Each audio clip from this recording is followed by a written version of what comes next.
So I work a couple part-time jobs, and one of them was on Friday.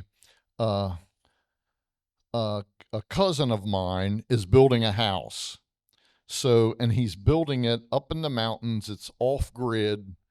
He's not going to be connected to anything, but there's a lot of trees and a lot of rocks. And I don't know, we probably cleared almost 100 trees so far and cut them up and everything.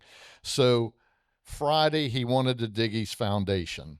And I'm looking at the foundation when I get up there, and there's nine actually bends in it and everything.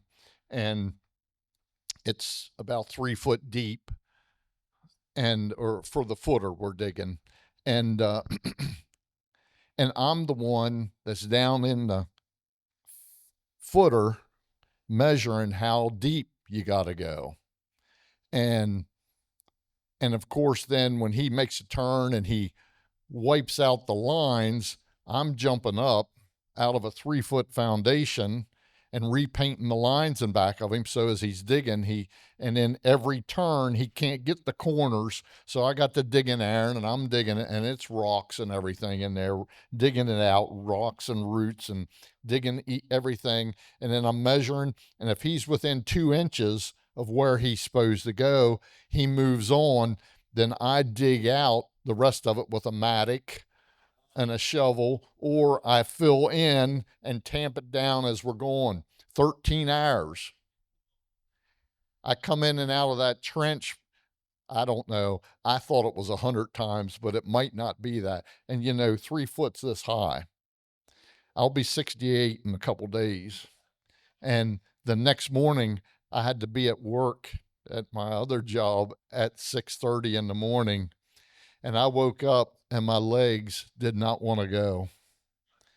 So I said, Lord, I thought of the woman who said, if I can just touch the hem of his garment, I'll be healed. And I had a bottle of water sitting there. I sat down in my chair, got a bottle of water, and I said, Lord, when I get done drinking this bottle of water, I'll be completely healed. So I drank about a fourth of it, and I started feeling a little bit better, and I drank a little bit more, started, and when I got down to the bottom of that bottle of water, I was completely healed. Now, that water had no power at all. It was just me saying, Lord, because I mean, I couldn't walk from here to there. And as Lord, when I give, and I could just feel it as I was drinking it, that I was feeling stronger and stronger and stronger. And then I went the next day and worked 9 hours out in the sun again. So praise the Lord. Hallelujah.